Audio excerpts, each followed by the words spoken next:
mettre là si tu veux. Tu peux mettre l'affaire là. Bien, bonjour à toutes et tous et bienvenue à ce nouveau compte-rendu de Conseil des ministres. Je salue tout particulièrement tous les jeunes étudiants qui sont avec nous particulièrement nombreux aujourd'hui. C'est un plaisir de vous recevoir et j'espère que ce sera instructif pour vous. J'ai le plaisir d'accueillir à mes côtés Vincent Jeanbrun, comme vous le voyez, ministre de la Ville et du Logement, qui a présenté en Conseil des ministres un projet de loi relatif au logement important et attendu tant par le secteur que par les Français. Il aura l'occasion évidemment de le détailler tout à l'heure. Un mot d'abord sur les propos liminaires du président de la République. Sur 3 points essentiellement, la canicule qui traverse le pays, les suites de l'affaire Liana et l'avancée de certains textes législatifs. Sur la canicule, il a rappelé la nécessité d'avancer sur 2 jambes, l'atténuation d'une part, l'adaptation d'autre part. C'est ce qu'on fait depuis le début du premier quinquennat. Je rappelle par exemple que que les crédits de la mission écologie ont doublé depuis 2017. Il a évidemment engagé ses ministres à rester mobilisés dans les jours et les semaines à venir, tant sur les questions de santé, de sécheresse et notamment de feu, sur les conséquences dans les secteurs les plus exposés. Il a par exemple évidemment cité les agriculteurs et sur l'organisation des événements estivaux. Les différents ministres ont eu l'occasion de s'exprimer, encore une fois, ministre de la Santé, Éducation nationale, Transport, moi-même, et on continuera à être aux côtés des Français, à accompagner les secteurs et évidemment le système de santé dans les jours et les semaines à venir autant que nécessaire. Sur l'affaire Liana, il a remercié d'abord les ministres pour leur engagement ces derniers jours et ces dernières semaines, a rappelé la nécessité d'améliorer nos réponses sur la politique de l'enfance, sur les suites évidemment qu'il fallait donner à l'enquête. Le ministre de l'Intérieur et le garde des Sceaux ont commencé à esquisser des premiers éléments et de nouvelles enquêtes, vous savez, notamment administratives, ont été annoncées. Et il a bien sûr également parlé de la poursuite du travail législatif. Là encore, vous le savez, un projet de loi relatif à la protection de l'enfance et notamment à l'ASE, pas uniquement, mais notamment, arrivera à l'Assemblée nationale d'ici une quinzaine de jours. Et puis, vous l'avez vu également, le Premier ministre s'est engagé, après avoir saisi le Conseil d'État d'une part, le CESE d'autre part, à présenter au Parlement, à l'Assemblée nationale, début octobre, le projet de loi dit intégral. Alors, ça nécessitera des débats. Il a eu l'occasion hier d'expliciter en quoi certains articles, parce qu'ils étaient contradictoires, pouvaient poser problème, en quoi certains articles étaient déjà compris dans d'autres propositions de loi actuellement en cours de cheminement entre les deux assemblées, mais la volonté, elle est là, elle est partagée, elle est transpartisane, et donc on devrait, je l'espère, pouvoir avancer de la manière la plus efficace possible dans les semaines et les mois à venir. C'est un sujet qui traverse la société française, qui traverse les familles françaises. Aucun des parents, notamment des pères et des mères de famille, n'est resté de marbre face à ce qui s'est passé. Chacun s'est questionné sur ses modes de garde suite aux affaires qui ont touché le périscolaire, questionné sur le sens porté à l'action judiciaire suite au drame qu'a connu le Gers ces dernières semaines. Et donc notre responsabilité, c'est d'apporter les réponses, là encore, de la manière la plus méthodique, la plus efficace, la plus rationnelle possible aussi, et en le faisant avec l'ensemble des parties prenantes. Je pense aux parlementaires, c'est une évidence, mais aussi, par exemple, au monde associatif. Un dernier mot très bref sur le travail législatif en cours. Le président de la République a salué la commission mixte paritaire sur la programmation de la loi militaire, vous savez, qui est passée au Parlement, et l'adoption du projet de loi, relatif au statut de la Corse, qui a été adopté hier, mardi, à l'Assemblée nationale.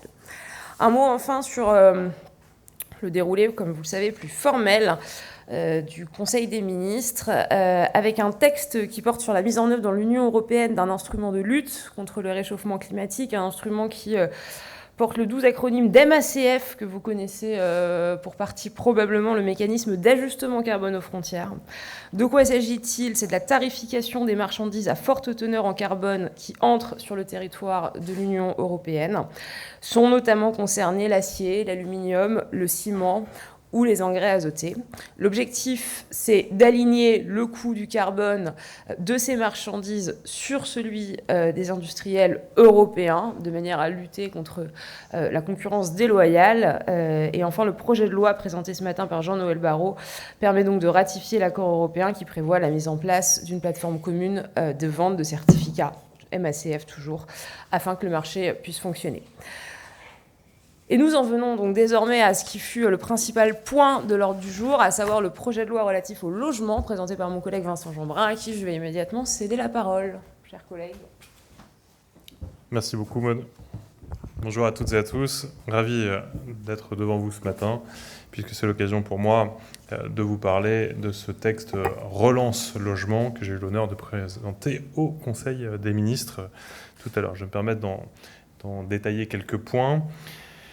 En rappelant tout d'abord l'absolue nécessité de redonner confiance au marché du logement, puisqu'on affronte une crise sans pareille, probablement une des plus terribles, puisque si on ne prend par exemple que la mise en chantier, les chiffres sont au plus bas depuis 1991.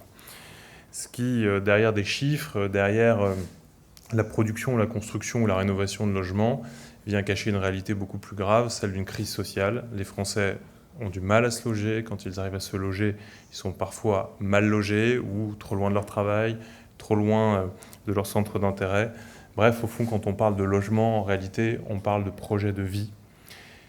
Un chiffre qui marque, les Français ont perdu en une génération 25 mètres carrés de pouvoir d'achat en matière de logement. Ce qui signifie qu'un étudiant aujourd'hui en France peut renoncer à ses études parce qu'il ne trouve pas la chambre étudiante pour se loger. Un jeune actif peut renoncer à un emploi parce qu'il n'arrive pas à se loger à côté de cet emploi, qu'une famille va renoncer à faire un enfant en plus, qu'une famille va peut-être réussir à se loger mais à 2 heures de route de son emploi. Et c'est tout ça aujourd'hui qui touche, il faut le dire, presque toute une génération. Et c'est pourquoi il était hors de question de subir, mais que nous sommes déterminés avec le Premier ministre, avec le membre du gouvernement, à agir. Cette action, nous la menons en partenariat avec tous les professionnels que j'ai tenu à réunir et que nous avons réunis avec le Premier ministre à Rosny en début d'année. Tous les professionnels de l'aménagement, de la construction, du logement social comme du logement privé, les associations, les investisseurs, les financeurs, ce que nous avons appelé l'équipe de France du logement. Et avec cette équipe de France, on s'est fixé un but, celui de ramener la coupe à la maison. Et la coupe à la maison, c'est 2 millions de logements d'ici 2030. C'est être capable d'atteindre la rénovation et la production de logements en masse pour pouvoir faire au fond un choc d'offres et faire en sorte que les Français arrivent à nouveau à se loger de manière décente. Et c'est évidemment la fierté de notre pays. Au fond, si je devais vous donner les 4 grandes ambitions qui se déclinent en 10 articles de ce projet de loi Relance Logement, la première, elle est importante. Elle est de répondre aux besoins des quartiers les plus fragiles, avec notamment un ANRU 3, j'y reviendrai, de construire plus vite et mieux, avec un choc de simplification, de rénover plus efficacement avec ce que j'appelle le choc de transition écologique, et enfin, un choc de confiance en faisant notamment confiance aux élus locaux sur lesquels nous comptons nous appuyer fermement. Je le disais, tout d'abord, le premier article, c'est cette ANRU 3, donc cette rénovation urbaine numéro 3, que j'appelle même l'ANRU 360 degrés, puisque l'objectif est moins de s'atteler aux bâtimentaires qu'aux personnes qui vivent dans les quartiers, dit autrement, l'humain avant l'urbain et les habitants avant le bâtiment. Vous avez, grâce à l'ANRU 1 et l'ANRU 2, plus de 1000 quartiers qui ont été transformés, avec une mobilisation de fonds publics de près de 24 milliards, et derrière des centaines de milliards qui ont été générés, y compris d'ailleurs pour irriguer l'économie française, et c'est évidemment très important. Maintenant, beaucoup de villes ont encore des quartiers à terminer, beaucoup de territoires sont toujours en attente, d'où la nécessité de cette ANRU 3, puisque c'est vrai qu'à Champigny-sur-Marne, dans mon beau département du Val-de-Marne, à Béziers, à Marseille, à Pointe-à-Pitre, les quartiers restent en souffrance parfois, et il faut qu'on puisse avoir des outils forts pour intervenir. L'ANRU sera doté dans son démarrage de 5 milliards d'euros, avec l'idée de pouvoir évidemment accompagner les projets au fur et à mesure. Le Premier ministre a dit 80% de quartiers, de grands ensembles dans les grandes villes urbaines et au moins 20% dans les villes moyennes, ce qu'on appelle parfois la France des sous-préfectures, avec un volet entier, c'est important de le rappeler, consacré à nos outre-mer. L'innovation de cette ANRU 3, je le disais, c'est d'avoir une vision globale. Et au fond, c'est la première fois qu'on a un ANRU aussi interministériel, parce que l'idée, c'est vraiment de le penser avec tous les collègues du gouvernement. Et c'est la première fois que dans la loi même seront inscrits 6 axes pleinement interministériels, à commencer par la sécurité et la reconquête républicaine. Cet enjeu de sécurité pouvait exister en fonction des territoires, mais n'était pas un prérequis à l'ANRU. Désormais, ce sera écrit dans la loi. Un volet important sur les questions de services publics de proximité et notamment de santé. Un enjeu fondamental de revitalisation économique, d'emploi, bien sûr. Avec la canicule, on est rappelé à toute l'ambition de transition écologique et ce sera là aussi inscrit dans la loi que ces quartiers devront être des quartiers pensés pour que, à la fois dans le bâtiment, on vive bien, mais également dans l'espace public, parce qu'il ne s'agit pas demain d'avoir un ANRU qui livrerait des bâtiments dans lesquels on se sent bien, mais un espace public qui resterait, lui, agressif. Et voilà, je pourrais aussi citer la culture, les éléments sur la jeunesse, l'accessibilité, le désenclavement, mais vous voyez, un ANRU qui est pensé un petit peu différemment, ce qui n'empêchera pas par ailleurs que l'on puisse ouvrir sur tout le territoire national d'autres dispositifs qui ne sont pas là dans le projet de loi, mais je travaille avec mon collègue Papin et ma collègue Françoise Gattel à Action Cœur de Ville numéro 3 qui permettra d'aller accompagner des cœurs de ville en déshérence à d'autres endroits sur le territoire. Ça me paraît important. La deuxième ambition, je le disais, c'est de construire plus vite. Ça concerne les articles 2, 3, 5. L'idée, c'est de simplifier. Dit autrement, en France, aujourd'hui, les normes, les complexités administratives, les recours intempestifs font que vous pouvez avoir jusqu'à 8 à 10 ans pour sortir un projet de construction de terre. Quand la construction réelle du bâtiment, le chantier en tant que tel, même quand vous êtes sur un chantier très compliqué, est entre 2 ans et demi et 3 ans. Ça veut dire que tout le reste, c'est de la procédure. Là, l'idée, c'est de créer un droit dérogatoire pour accélérer les choses. En contrepartie de ce droit, l'idée, c'est qu'il y ait une obligation de résidence principale pour les logements construits, ce qui signifie que oui, on accélère les choses, mais on se garantit que c'est pour loger des gens et pas uniquement pour des résidences touristiques ou Airbnb, etc. Même si il en faut à d'autres endroits du territoire, ça va de soi. En tout cas, on accélère les choses. C'est d'autant plus important que, vous le savez, le président de la République, les membres du gouvernement soutiennent des projets ambitieux de réindustrialisation de notre pays. Or, si on veut réindustrialiser, il faut construire. C'est Gigafactory, ces EPR. Et ça nécessite de loger tous les ouvriers qui sont liés à ces chantiers, premier défi. Et puis ensuite, ces structures nécessiteront beaucoup d'employés et il faudra là aussi les loger. Et il faut qu'on puisse accompagner ce développement, ce qui signifie qu'il faut qu'on construise beaucoup plus vite pour que les logements arrivent en même temps que ces outils de réindustrialisation. Ça paraît évident, mais c'est nécessaire. D'où cette volonté affichée de prolonger ce qu'a évoqué le président de la République lorsqu'il a réuni les maires à l'Élysée après les élections municipales, de mettre en œuvre les Jeux Olympiques du logement ou encore le Notre-Dame de la construction. Je le disais également, il faut qu'on puisse simplifier les choses, et notamment, je ne rentre pas dans la technique, mais simplifier les documents d'urbanisme. Aujourd'hui, en fonction de ce que vous voulez faire, il faut solliciter tel document, telle procédure. Là, l'idée, c'est d'essayer d'avoir des documents uniques qui aillent beaucoup plus vite. Un point qui pour moi est important, celui de la transformation de bureaux logement. Vous avez dans le texte, dans sa rédaction actuelle, tout un volet de revitalisation du quartier d'affaires de la Défense, ce qui est essentiel pour ce quartier. L'ambition, c'est aussi, grâce au débat parlementaire, d'aller plus loin pour pouvoir se doter d'outils qui permettent d'accélérer la transformation de bureaux logement partout sur le territoire. C'est important parce que ça permet au passage de garder notre ambition de sobriété foncière, ce qui est évidemment important. Hop là. Je passe tout de suite aux autres articles, les 4, 6, 7, qui permettent de poursuivre une ambition environnementale et écologique importante, avec notamment plusieurs outils sur la rénovation énergétique. C'est vrai pour les bailleurs sociaux qui auront des dispositifs pour mieux financer la rénovation énergétique, mais également pour le parc privé, avec le retour des investisseurs notamment. On a voté en janvier un dispositif fiscal qui permet de faire revenir et de mobiliser les investisseurs, les petits épargnants vers le logement neuf. Là, l'idée, c'est de booster les dispositifs sur la rénovation de logements anciens, de manière à les remettre sur le marché.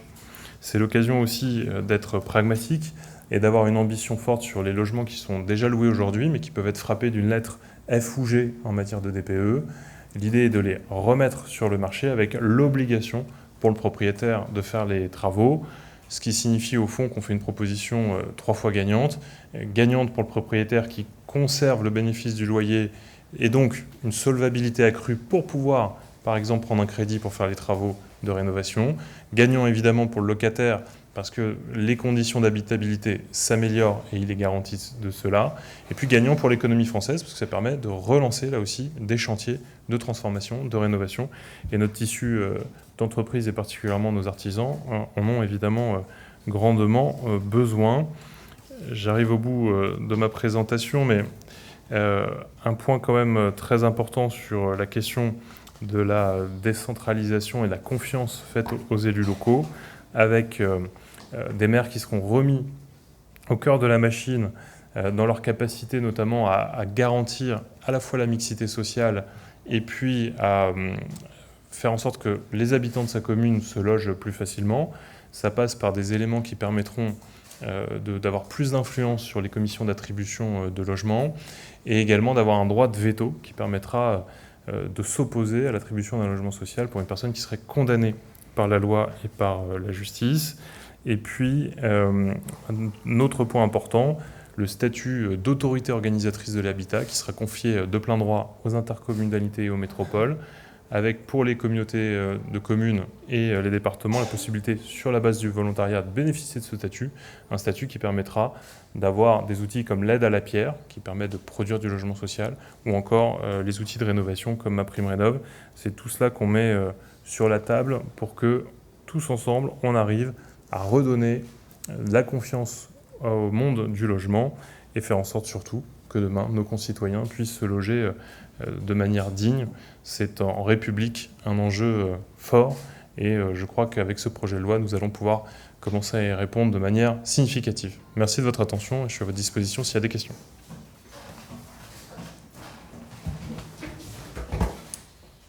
Ce que je vous propose, comme à l'habitude, c'est qu'on commence par les questions qui concernent Monsieur le ministre du Logement, de telle sorte qu'on puisse le libérer ensuite. Bonjour Monsieur le Ministre, Thomas Després pour RTL. Une question concernant l'aspect rénovation thermique des bâtiments dont vous venez de parler. La France connaît une vague de chaleur qu'on n'a pas besoin de commenter davantage, mais est-ce que c'est bien raisonnable de remettre sur le marché des passoires thermiques qui sont aussi difficiles dans les moments où il fait très chaud, alors que nous sommes dans cette phase de canicule, d'expliquer qu'on peut se permettre de reporter sur un simple engagement d'effectuer des travaux dans 1 an ou 2 ans. Votre question elle est très importante et il faut qu'on soit très clair sur l'objectif. L'objectif, c'est bel et bien que ces logements ils soient rénovés. Si on ne solvabilise pas le propriétaire, c'est-à-dire si on ne lui permet pas d'avoir les moyens, la ressource de faire les travaux, probablement qu'il ne les fera jamais. Et dans ce cas-là, vous avez 2 options, soit les marchands de sommeil, ça se multiplie malheureusement, et je peux vous assurer que les conditions seront encore pires, d'une part, et deuxièmement, on nous dit, c'est pas grave, ils n'auront qu'à revendre. Mais d'abord, c'est pas simple, parce que beaucoup de Français ont du mal à acheter, y compris des logements de cette nature, et le risque, c'est quoi? C'est que ce soit une famille qui n'a pas les moyens d'acheter des logements avec une meilleure note, qui en font l'acquisition et qui n'ont pas les moyens de faire les travaux. Donc en fait, en se basant sur l'investissement des investisseurs, on a une chance d'accélérer la transition du parc. Et c'est en ça que je veux vraiment dire les choses. Au fond, si on ne fait rien, c'est 700 000 logements qui sortent de la location, et donc c'est des familles françaises qui ne trouveront plus à se loger. 700 000 logements, c'est des millions de Français. Et au moment où on vous annonce avec le Premier ministre un objectif de 2 millions de logements d'ici 2030, vous voyez ce que ça représente d'en sortir 700 000 du parc. On ne peut pas décemment dire aux Français on va rendre le logement encore plus inaccessible en sortant 700 000. Premier point. Deuxièmement, en mobilisant le financement des bailleurs, et encore une fois, je veux qu'on casse l'image des bailleurs richissimes qui auraient des centaines de logements. En moyenne, ce qu'on appelle les petits bailleurs privés, ils détiennent 1,1 logement. Donc c'est vraiment pas grand-chose, mais il loge 26% de la population française. 26% des familles françaises, pardon. C'est gigantesque. Et donc leur dire, vous allez pouvoir avoir un petit temps supplémentaire, 3 ans pour les maisons individuelles, 5 ans pour les copropriétés, c'est important. Et c'est important aussi parce qu'en parallèle de ça, on va donner des outils qui n'existaient pas jusqu'ici pour accélérer la rénovation, notamment dans les copropriétés, avec la possibilité de faire des votes en copropriété à majorité simple, ce qui accélérera les décisions dans les copropriétés, et surtout que le financement des travaux puisse se faire avec un prêt à la copropriété en tant que personne morale, et non plus à l'individu, ce qui est aussi de nature à accélérer considérablement les choses, les individus remboursant le crédit à travers leurs charges. C'est des petits outils, je ne veux pas être trop technique, mais ça signifie que oui, on se donne un peu plus de temps parce qu'on est dans une écologie positive et efficace et non pas punitive, mais derrière, ce sera gagnant pour tout le monde. Et c'est ça l'objectif de manière très claire, avec des objectifs d'amélioration thermique pour l'hiver, mais également pour le confort d'été. Et au fond, on verra que dans 3 ans, dans 5 ans, on aura atteint des objectifs qui sinon n'auraient été absolument pas atteints. Est-ce que par ailleurs, vous prévoyez d'assouplir certaines règles de MaPrimeRénov' qui aujourd'hui sont très complexes et d'augmenter l'enveloppe? Parce que si de fait, il faut faire ces travaux maintenant et que l'enveloppe de MaPrimeRénov' n'augmente pas, les travaux qui n'ont pas été faits jusqu'à présent ne seront pas forcément faits demain. Sur MaPrimeRénov', l'objectif, c'est de renforcer encore les travaux globaux, être un peu moins sur ce qu'on appelait les monogestes, qui pouvaient avoir une efficacité relative, parce qu'au fond, quand vous avez une passoire thermique ou une bouilloire thermique, mettre un seul élément ne vient pas apporter une solution et parfois surconsomme en termes d'énergie. Donc là, l'objectif, c'est vraiment d'avoir de la rénovation globale, parce qu'au fond, une fois qu'on a accompagné une famille française et on a rénové un logement, on n'y revient plus. Pour les 10, 15, 20, 30 prochaines années, c'est fait. Donc ça, c'est l'ambition. Et ensuite, sur le parcours va être de plus en plus simple. On a, en début d'année, demandé à ce que les familles qui demandent, ou les copropriétés qui demandent, soient accompagnées par un espace conseil MaPrimeRénov', ce qui permet d'avoir un conseil objectif, gratuit, de nature à vraiment bien accompagner le dispositif. Bonjour Monsieur Jeanbrun, Oscar Tessonneau pour l'hebdomadaire Red Brand Magazine. Je vais un petit peu revenir sur la question de mon collègue. Est-ce que vous pouvez revenir en quelques mots sur les contraintes qui seront appliquées donc, aux bailleurs qui mettent en location certains logements classés E ou classés F? Et j'aurais également... Oui, c'est ça. F ou G. F ou G, pardon. Et peut-être un point aussi sur la question de la loi Elan. Est-ce que des nouvelles normes vont être appliquées pour rendre les logements plus accessibles pour les personnes qui sont à mobilité réduite notamment? À ce stade, pour votre deuxième question, il n'y a pas spécifiquement de points dans le texte, mais effectivement, on respecte toutes les règles et les normes. Et d'ailleurs, quand je disais tout à l'heure qu'il y avait un choc de simplification, on va simplifier beaucoup de règles et beaucoup de normes, mais certainement pas celles qui concernent l'accessibilité des personnes à mobilité réduite. Et donc, évidemment, on conserve cette ambition là aussi très forte. Dans le neuf, c'était assez évident. Dans la rénovation de l'ancien, ça s'impose toujours, bien évidemment. Sur la première partie, le message est simple. Il faudra, pour pouvoir remettre en location, avoir un devis d'une entreprise formellement signé, avec acompte versé. En général, on demande 30% d'acompte. Et de toute façon, si jamais le bailleur ne respectait pas ses obligations, les locataires peuvent à tout moment saisir la justice. Et à ce moment-là, le juge peut sanctionner, et y compris demander des remboursements, des réductions de loyer, etc. Donc la sanction, elle est bien réelle, et elle est évidemment contraignante. L'idée, c'est très clair, hein, c'est tu rénoves, tu reloues. En revanche, c'est la dernière chance, au fond. Le message est très clair aussi. Je vous remercie. Merci. Bonjour Monsieur le Ministre, Astrid Mesmorian pour France Télévisions. Des immeubles neufs ou fraîchement rénovés restent pourtant des bouilloires thermiques, alors que ces mêmes immeubles respectent les normes de l'État. Comment est-ce possible? Comment l'expliquez-vous? Et faut-il durcir ces mêmes normes? Je veux évidemment, en cette période de canicule, pas jouer sur les mots, mais le concept de bouilloire thermique reflète une réalité particulière. Mais vous posez au fond une question qui doit nous interroger sur les normes. On a beaucoup lutté contre le froid. On a beaucoup pensé et produit des normes qui proposent de l'inertie thermique des bâtiments. Et on se rend compte que quand on a des phénomènes caniculaires exceptionnels, hors du commun, comme ceux d'aujourd'hui, l'inertie a ceci d'embêtant qu'au fond, la chaleur va finir par rester. Ce qui n'empêche pas qu'on a quand même des bâtiments qui sont extrêmement performants. C'est pour ça qu'on travaille actuellement à penser cette lutte contre les bouilloires thermiques. Dans ces bâtiments extrêmement bien isolés, ça sera beaucoup plus facile qu'ailleurs, parce qu'en réalité, avec des volets qui parfois avaient été supprimés, y compris pour des raisons esthétiques ou architecturales, y compris en mettant un peu plus de casquettes, de pare-soleil, etc. On peut vraiment améliorer les choses, mais ça fera partie de manière générale des réflexions qu'on doit avoir. Au-delà de ce temps spécifique qu'on vit là, il faut qu'on pense le logement aussi bien pour être moins énergivore l'hiver que pour être confortable l'été. Et on le voit d'ailleurs, les architectes n'ont pas produit tout à fait les mêmes choses dans le sud de la France ou dans le nord. Mais on n'était pas habitué à ce qu'il fasse 40 degrés en Bretagne ou dans le nord. Donc il va falloir maintenant que cette question soit au cœur de nos préoccupations, y compris dans les normes et les exigences architecturales et environnementales.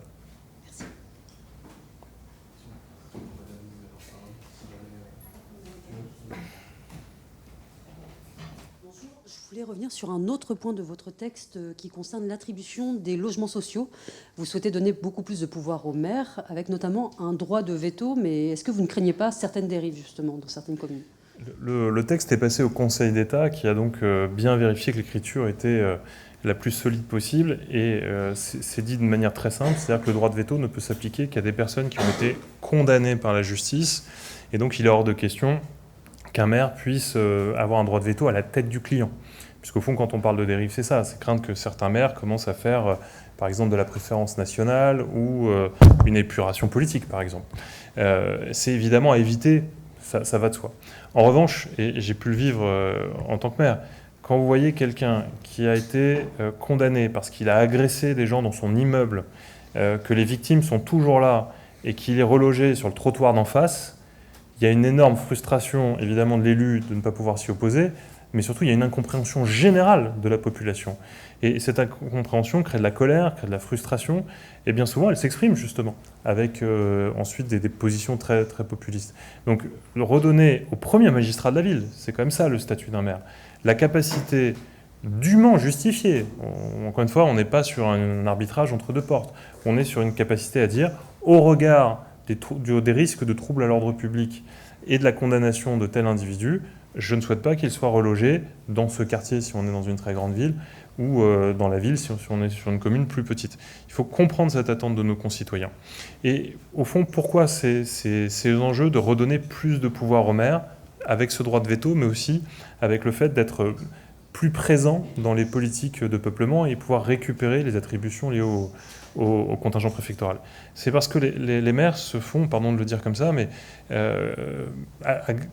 comment dire, leurs concitoyens reprochent souvent aux élus locaux de dire mais en fait on a subi un chantier, on a mobilisé un terrain, il y a du logement social qui vient, mais les habitants de la commune qui attendent depuis des années ces logements sociaux ne vont pas forcément pouvoir se voir attribuer ces logements.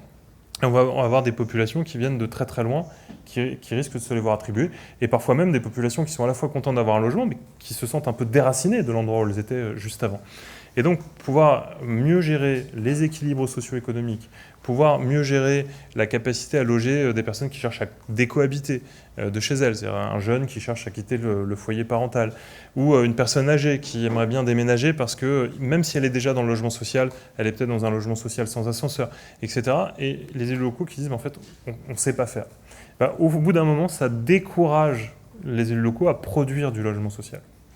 Et je pense que plus ils sont en capacité de dire à leur population on va veiller à la mixité sociale, on va veiller à ce que ce soit les populations de la commune ou celles qui viennent travailler sur la commune ou celles qui viennent apporter à la dynamique communale qui auront les attributions, à ce moment-là, c'est un argument fort pour pouvoir remobiliser aussi les élus locaux et leur population. Parce qu'en réalité, quand la population n'a plus envie, c'est beaucoup de recours qui font perdre énormément de temps au projet, voire empêchent les projets de se faire. Or, on a besoin de tout le parcours résidentiel, du logement social, très social, moyennement social, intermédiaire, et accession libre et sociale. Et c'est pour ça que les maires sont la clé aussi dans le projet de loi logement. Et donc, au-delà du droit de veto des maires, pour l'attribution des logements sociaux, il y aura quand même un certain nombre de critères objectifs pour éviter justement une forme de préférence communale qui pourrait être instaurée dans certaines mairies. La capacité à avoir une sorte de préférence communale, elle est possible. En revanche, il n'y a pas de discriminations qui sont, je le rappelle, toutes interdites par la loi déjà. Donc, par ailleurs, le maire ne décidera pas seul dans son bureau. Ce n'est pas du tout le sujet. L'idée, c'est de pouvoir présider la commission d'attribution de logement dans laquelle sont présents les bailleurs sociaux, les services sociaux, même parfois des représentants d'associations de locataires.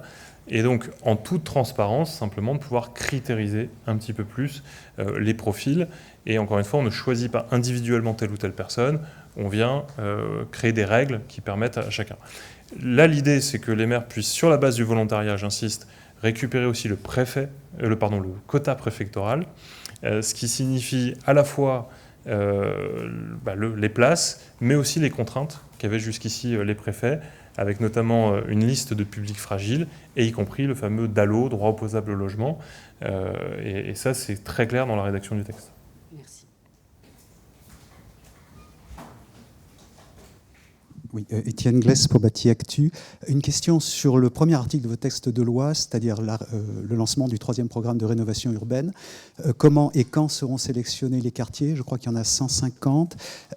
Et sur le tour de table pour le financement de l'ANRU 3, j'imagine qu'il sera peut-être différent, qu'il va évoluer un petit peu par rapport au précédent programme. Et de manière plus large, pour vous soutenir dans cette politique du logement, est-ce que le système financier bancaire doit évoluer pour vous accompagner et ramener la coupe? Je crois que le système bancaire, il a très envie de ramener la coupe à la maison. Donc le sujet, le dialogue est très présent. On en discute avec le ministre de l'économie et je pense qu'il est important qu'on trouve des solutions ensemble pour améliorer la solvabilité de nos concitoyens. La discussion est en cours, on verra comment elle évolue. Pour ce qui est de l'ANRU, permettez-moi d'attendre que le texte soit voté avant d'annoncer un calendrier, mais ce qui est certain, c'est qu'on a l'intention d'aller vite, parce que plus la liste des quartiers sera finalisée rapidement, plus les études peuvent commencer et plus on peut gagner du temps. On sait que la rénovation urbaine, ça prend du temps. Or, il y a un vrai défi parce que les populations qui vivent aujourd'hui ont besoin de l'intervention de l'État et qu'on vient de replanter le drapeau de la République dans ces quartiers. Donc mon souhait, c'est d'aller très très vite dans la désignation des villes. On espère pouvoir aller au-delà des 150 villes. Donc moi, je vise plutôt les 200-250 villes, avec, comme je le disais tout à l'heure, les Outre-mer, les villes moyennes et évidemment tous les grands ensembles à terminer. Les financeurs, évidemment, on commence les discussions, mais on attend là aussi le vote de la loi pour pouvoir finaliser ce qu'on appelle la convention des financeurs. Mais c'est l'occasion pour moi de remercier Action Logement, qui est le premier financeur de l'ANRU, et qui est un partenaire essentiel du logement pour l'ANRU, mais de manière générale pour le logement en France. C'est le premier producteur de logement en France. Les bailleurs sociaux, qui évidemment sont les deuxièmes financeurs de l'ANRU, et puis la Caisse des dépôts et consignations, qui, à travers la Banque des territoires notamment, joue un rôle majeur. Et c'est ce qui permet d'ailleurs que l'État, finalement, a financé sur les 2 premiers ANRU 10% de l'enveloppe mobilisée au départ. Donc on voit bien que c'est d'abord les entreprises à travers Action Logement, puis les bailleurs sociaux qui financent cette rénovation urbaine. Merci. Merci à tous. Merci à toi, beaucoup. bon courage. Chers collègues, merci encore. Et je vous propose qu'on continue sur, du coup, tout le reste. Bonjour, Madame Bréjon, Julien Nény pour France Inter. Sur notre antenne ce matin, la ministre de la Transition écologique, Monique Barbus, est, semble-t-il, un peu avancée en affirmant qu'une canicule était prévue d'ici le 14 juillet. Météo France, depuis, a répondu qu'il ne pouvait pas faire des prévisions aussi loin. Est-ce qu'elle s'est trompée? Est-ce qu'elle doit rectifier ces prévisions qui inquiètent les Français légitimement? Non, il faut simplement être extrêmement prudent lorsqu'on parle de prévisions météorologiques. Météo France l'est d'ailleurs, et pour de bonnes raisons. On peut envisager des scénarios. C'est d'ailleurs tout le rôle de Météo France. C'est aussi le rôle de l'État, envisager l'ensemble des scénarios qui pourraient se présenter à nous. Le scénario d'une canicule qui dure, ou en tout cas, d'épisodes répétés de canicule, et c'est ce à quoi faisait référence ma collègue, est un des scénarios envisagés. Et donc voilà, on s'y prépare. Notre rôle, c'est d'anticiper les choses, d'où le déclenchement, par exemple, du plan Orsan 2, annoncé par le Premier ministre et la ministre de la Santé. Bon, du reste, voilà, pour ma part, je ne fais pas de projection à horizon plusieurs semaines, ni sur la météo, ni sur les prix du carburant. Elle s'est trompée formellement. Non, elle a évoqué un des scénarios, qui est un scénario plausible, qui est un des scénarios, encore une fois, envisagés par Météo France. Météo France dit qu'ils ne vont pas aussi loin, ils ne vont pas jusqu'au 14 juillet. C'est un des scénarios qui ont été, de toute évidence, présentés à la ministre. Maintenant, ce qui intéresse les Français, c'est de savoir ce qu'on fait. Le rôle de l'État, le rôle du gouvernement, c'est d'accompagner les secteurs les plus exposés. Le président de la République l'a rappelé ce matin, d'anticiper une éventuelle dégradation de la situation, d'autant qu'on sait, quand on parle du système hospitalier, qu'il y a parfois un décalage, et c'est ce qu'explique bien Stéphanie Rist, entre les arrivées aux urgences et le pic de chaleur, et donc voilà, le déclenchement des plans nécessaires et la mobilisation des services, notamment déconcentrés de l'État, se fait, et pour le reste, on anticipe et on s'adapte. Bonjour Madame, Astrid Mesmorian pour France Télévisions. Ma question est tout à fait complémentaire avec celle de mon collègue Julien Nény. Nous avons appris qu'a été évoquée hier en CIC l'idée de décaler l'heure du défilé du 14 juillet, si la température était trop importante, encore une fois. Concrètement, comment se matérialiseraient ces aménagements et également, quelles conséquences tout cela aurait sur la cérémonie pour les attentats de Nice? Alors, j'étais présente hier lors du CIC. Je n'ai pas noté qu'il ait été envisagé de décaler l'heure du 14 juillet.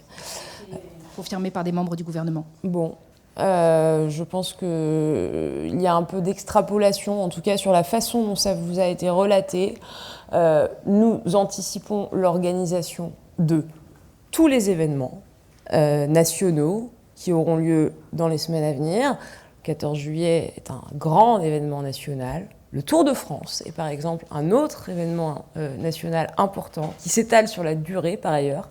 Et donc, encore une fois, le rôle de l'État, c'est d'anticiper l'ensemble des scénarios sans pour autant être alarmiste ou affoler qui que ce soit, mais de s'assurer qu'aujourd'hui, demain, comme dans 15 jours, les services de secours sont disponibles, qu'il n'y a pas de tension particulière, notamment dans les hôpitaux, et que l'ensemble du personnel partout en France puisse être déployé pour assurer la sécurité des Français et notamment la sécurité sanitaire. Donc à ce stade, il n'est pas question de décaler, il n'est pas question de changer les modalités d'organisation du 14 juillet pour une raison simple, je ne sais pas vous dire quelle température il fera le 14 juillet.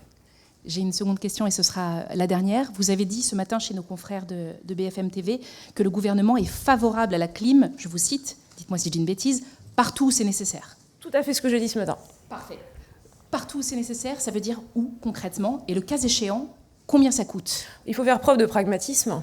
On voit que l'urgence, c'est de permettre aux enfants d'aller à l'école, c'est de permettre aux malades dans les hôpitaux d'avoir les conditions les meilleures possibles, et c'est de permettre aux Françaises et aux Français d'aller au travail, et je pense notamment au transport. Tout ça prend de toute évidence du temps. Ça coûtera de toute évidence beaucoup d'argent. Ça nous ramène à la nécessité de maîtriser nos finances publiques. Je fais un petit pas de côté, je l'ai fait ce matin chez vos confrères de BFM aussi.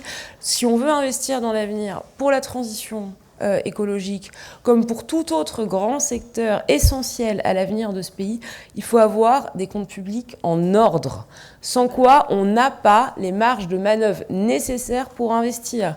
Donc, ça nous amène là encore aux exigences qu'on va devoir toutes et tous s'imposer lors du projet de loi de finances, y compris des partis aujourd'hui d'opposition qui réclament des moyens absolument colossaux, pas illégitimes, mais colossaux, pour l'adaptation au changement climatique. Voilà. Du reste, ce sont des bâtis qui sont gérés par les collectivités territoriales lorsqu'on parle des emprises scolaires. Il y a 60 000 en prise scolaire, plus de 6500 rénovations qui sont réalisées ou en cours de réalisation. Donc on avance, les crédits de la mission écologie, j'ai eu l'occasion de le dire, ont doublé depuis 2017.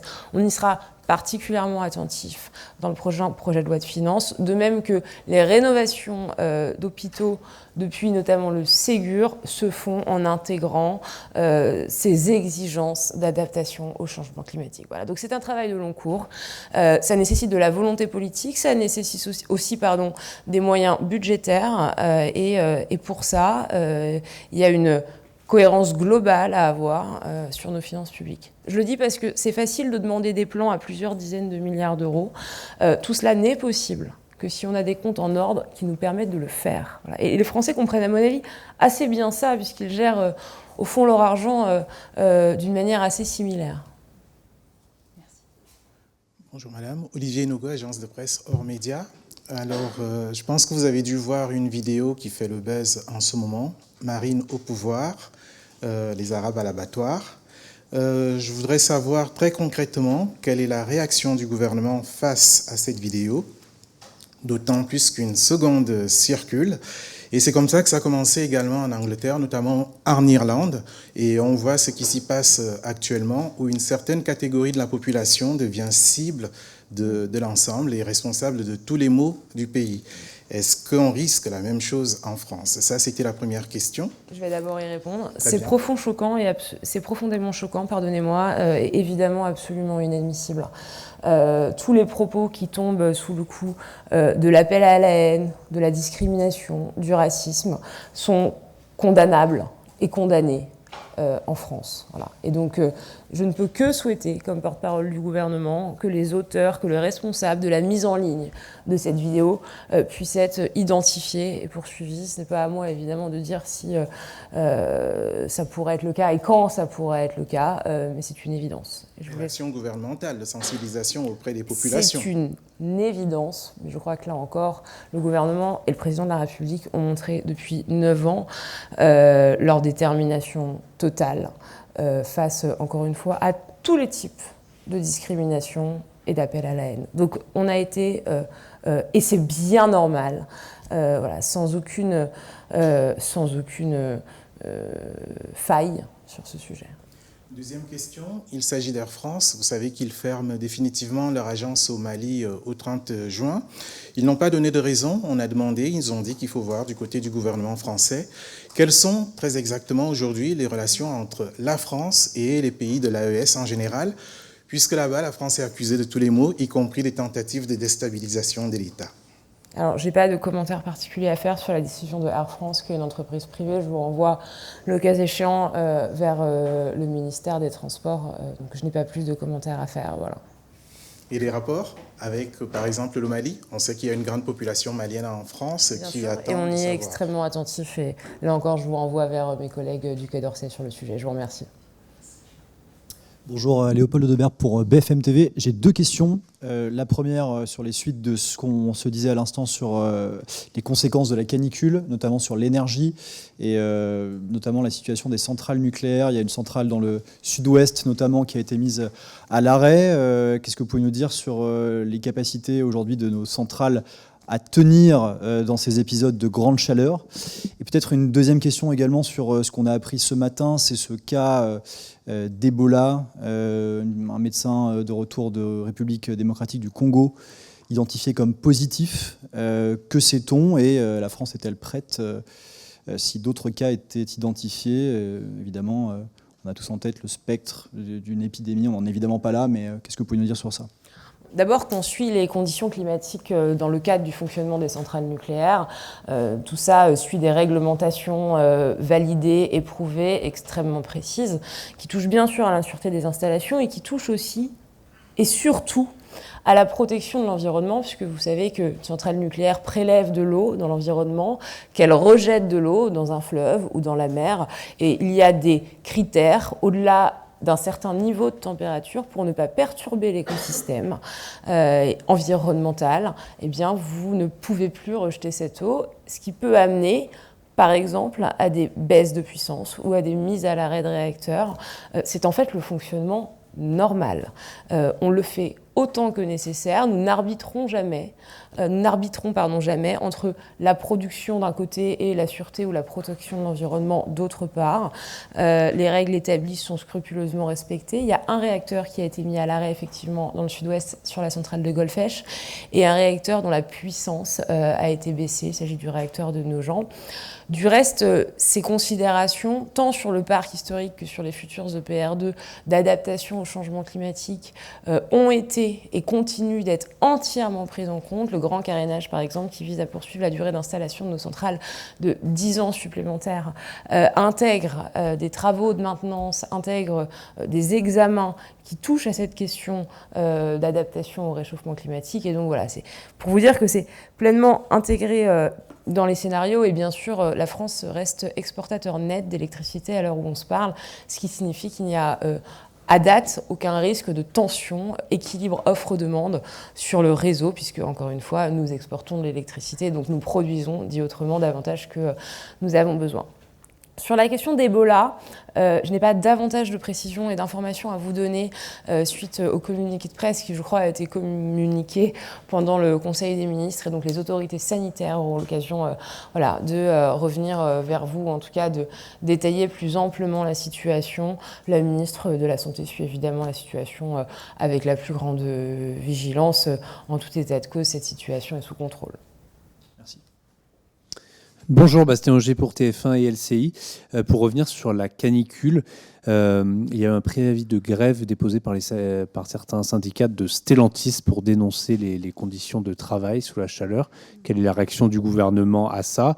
Et qu'est-ce que peut faire le gouvernement? Quel est le message aux entreprises justement pour s'adapter aux conditions de travail? D'abord, il y a le droit du travail. Ce droit du travail, qui vise à protéger les salariés, doit être bien entendu scrupuleusement respecté.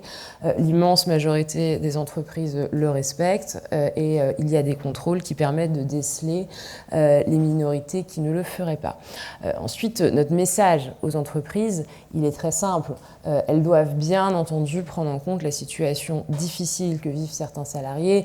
On pense en premier lieu à ceux qui travaillent en extérieur, qui ont des travaux pénibles au secteur du bâtiment, il y en a bien d'autres. Nous connaissons aussi l'implication des entreprises pour veiller à ces questions-là. Et donc, le ministre du Travail est évidemment mobilisé pour faciliter le dialogue entre les organisations syndicales, les organisations patronales, les différentes entreprises qui seraient en première ligne sur ces questions-là. Mais nous faisons, là encore une fois, confiance à l'intelligence collective. En rappelant, cependant, que là encore, il y a des règles. Donc ne laissons pas penser qu'il n'y a aujourd'hui aucun cadre réglementaire qui encadrerait ces questions-là. Et donc sur le cas de Stellantis, est-ce que vous comprenez la colère ou l'inquiétude de ces salariés ou est-ce que vous jugez que tout va bien? Non, encore une fois, c'est pas à moi de remettre en cause d'abord leur droit de grève, qui est, je le rappelle, un droit constitutionnel. Donc je ne me permettrai pas de critiquer l'utilisation de ce droit aujourd'hui devant vous. Nous estimons que la meilleure manière d'en sortir, c'est tout simplement par le dialogue.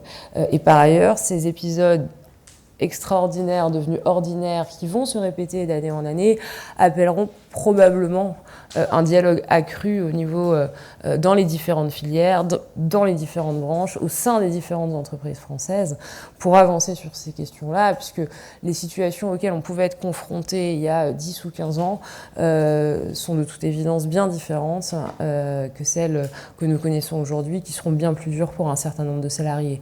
Donc, les entreprises vont devoir s'adapter et les cadres de travail vont aussi devoir s'adapter. Bonjour, Elisabeth Pignon d'Agence Reuters. 68 000 foyers étaient privés d'électricité ce matin dans le Finistère. Est-ce que la France est armée électriquement face à ces vagues de chaleur? Oui, d'abord vous dire que c'est désormais 59 000 Français qui sont privés d'électricité. Preuve que les équipes d'Enedis sont pleinement mobilisées et je les remercie vraiment parce qu'elles interviennent avec énormément de professionnalisme, de rapidité dans des conditions qui ne sont pas faciles sur des travaux à risque par ailleurs qui sont menés encore une fois avec la plus grande exigence. De toute évidence, le réseau devrait être rétabli dans l'après-midi. Je le dis bien sûr au conditionnel, mais c'est le retour, là encore, que nous avons des équipes d'Enedis. Donc ce sera rétabli dans un délai très rapide. 68 000, je crois, foyers ce matin, 68 000 Français ce matin, c'est 0,1% de la population. Je ne minimise pas ce que ça représente, bien sûr, pour les Français qui sont concernés. Je leur apporte toute ma solidarité.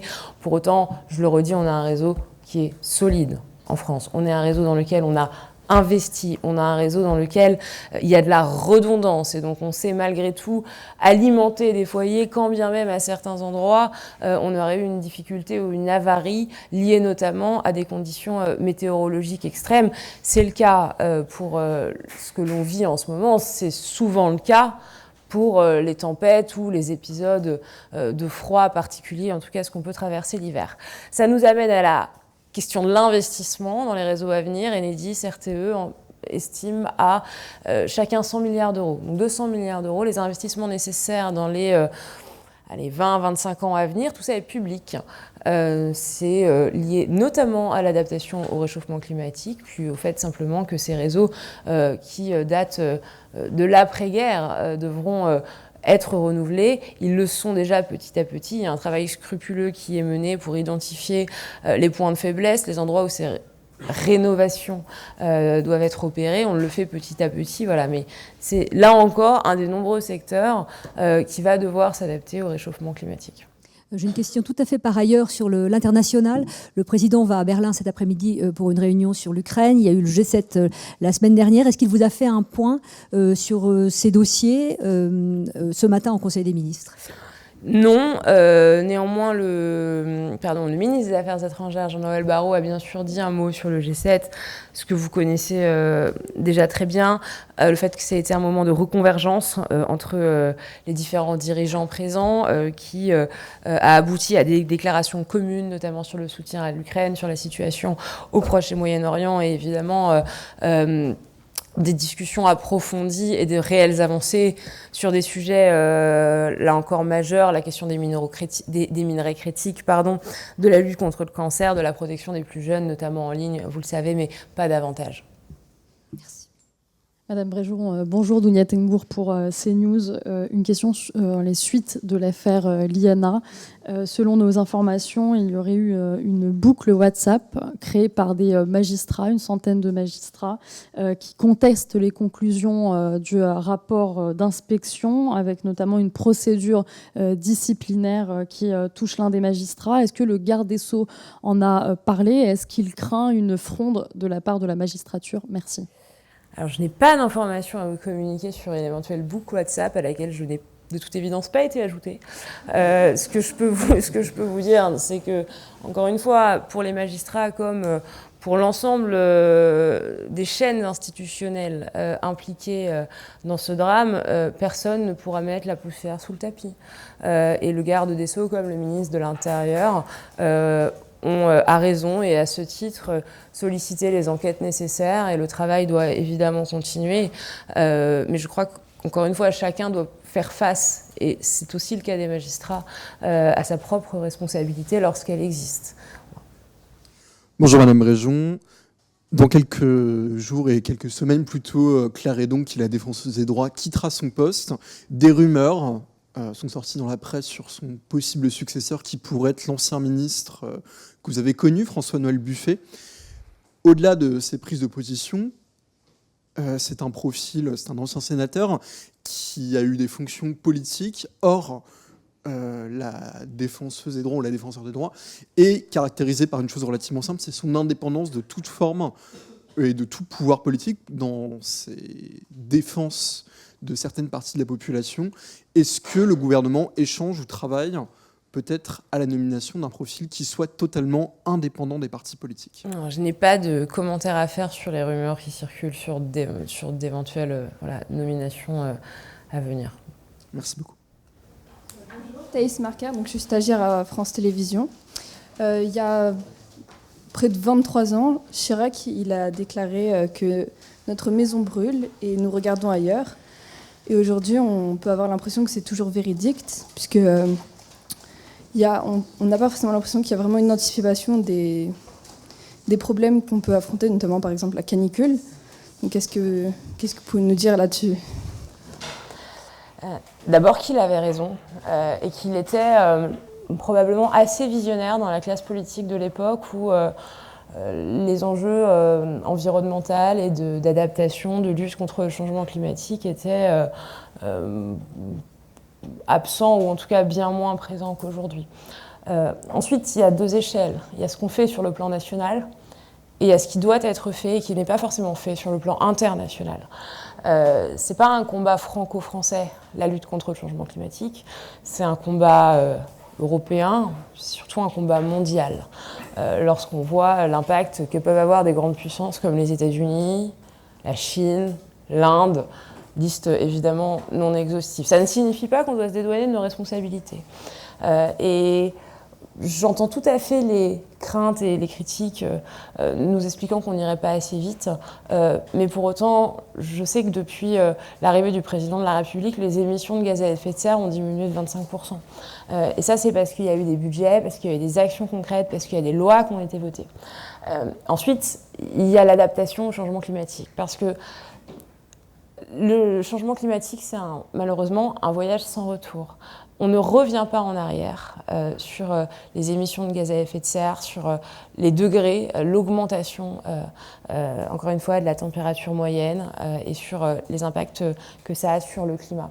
Ce qui signifie que tout le mal qui est fait, et donc il faut s'adapter.